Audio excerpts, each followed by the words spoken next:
Welcome to McPlum, simple solutions served daily.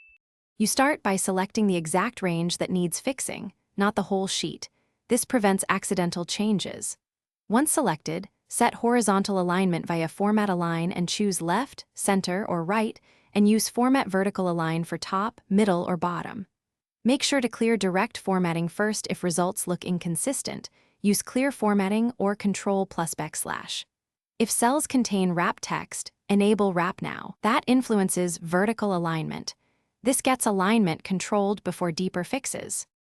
Once done with basic alignment, address merged cells and wrapping because they break consistent positioning. You should unmerge problematic ranges, apply the desired horizontal and vertical alignment, then remerge only if layout requires it.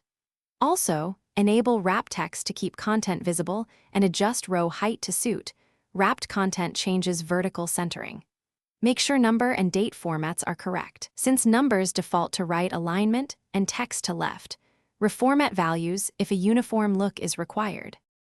You finish by applying consistent styles. Use the Format Painter to replicate alignment and padding across sections, and set row heights or lock column widths when layout is final.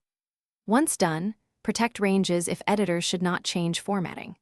If alignment still looks off, inspect hidden characters like extra spaces or non-breaking spaces, check cell padding from wrap/indent settings, and review conditional formatting rules that might override alignment. If one fix fails, revert and apply changes stepwise to isolate the issue.